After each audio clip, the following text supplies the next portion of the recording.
so that there can be some steps towards normality. I don't think we're going to be completely normal a year from now, but I hope we're well on the way to normality. This past week, Dr. Anthony Fauci shared a platform with the Chinese Communist Party health expert, and it went largely unreported by any Western media outlets. Chinese state media, on the other hand, could not get enough of it, because Fauci delivered a propaganda coup for the communist regime in Beijing. Countless state media outlets and CCP officials praised the co-panelists for endorsing the endless amounts of anti-American propaganda shared during the event, which included demanding more devastating draconian restrictions in order to combat COVID-19.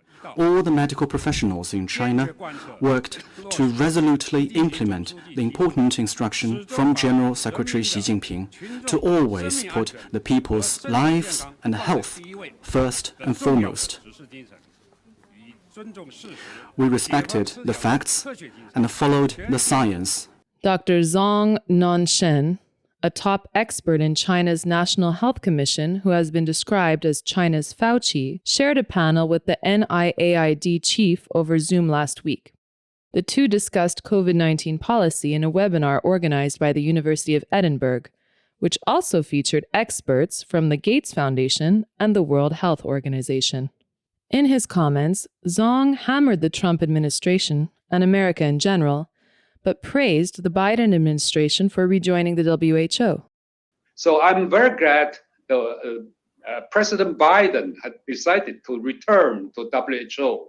That's the really good news for us. The Chinese official shared provably false information about China's COVID-19 response and statistics, and claimed China's brutal lockdown of Wuhan resulted in China winning its battle against COVID-19.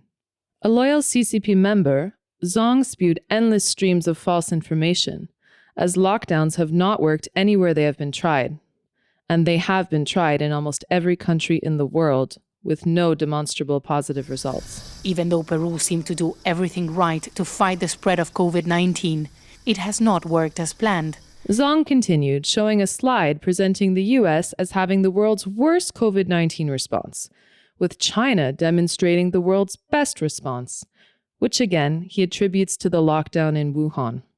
Zhong ended his presentation urging other countries not to open their economies just yet, and to perhaps wait until the entire world is vaccinated, which will take a few years.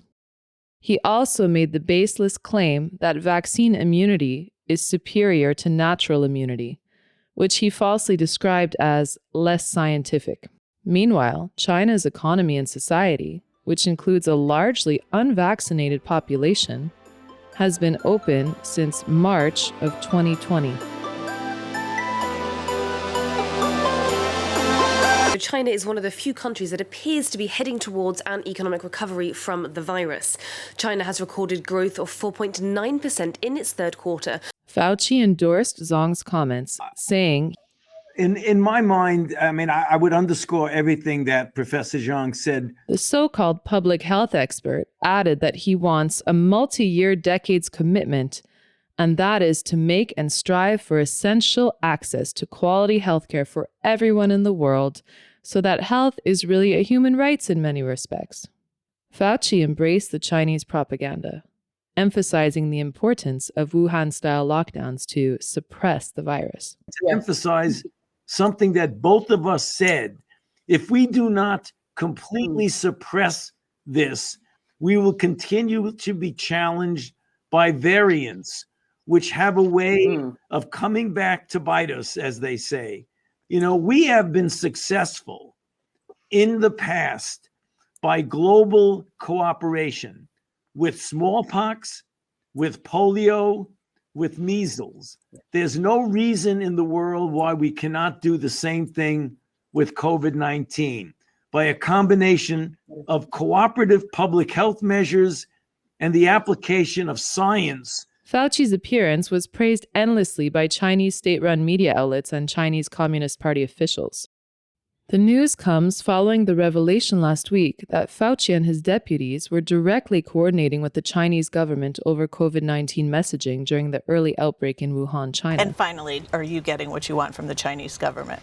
Well, The transparency watchdog organization, Judicial Watch, has released new government emails acquired via the Freedom of Information Act, which show U.S. government health institutions signed off on COVID-19 related non-disclosure agreements requested by Chinese Communist Party officials. It's important to recall that the United States and over 100 countries initiated lockdowns exclusively because of the data that was being transmitted out of Wuhan. I have noticed in other countries, I think, so that action is not strict enough. So that will be not enough to stop the spreading of that. It was faulty, unchallenged Chinese data, repeated by authoritative figures like Fauci and his colleagues, that convinced the world to undergo lockdowns and embrace early, aggressive ventilation of COVID-19 patients, among other botched, unscientific treatment and mitigation measures. China instigated global panic through a deliberate disinformation campaign surrounding the novel coronavirus. Moreover, Beijing invented the concept of a healthy quarantine lockdown. The reopen cannot be started if the pandemic is not being well under control, basically. So that's the word should be open step by step. So I remember Tony had mentioned one word should not in dealing with the opening of the economy or classes and so on. So should not jump the gun. So I remember this very well. That's the point. Another thing is about how to maintain and also to return to normal life, to normal social activities. So of course, the natural effect to gain the herd immunity, it doesn't work by this way. And it's not unrealistic and less scientific and inhumane. And that's mass vaccinations, common sense to do that. But as far as my concern, would take about 2 or 3 years time with global collaboration, as Tony had mentioned. Thank you very much. Thank you. Thank you, Bye-bye. Peter. Thank you, Dr. Zhang. Bye. Bye-bye.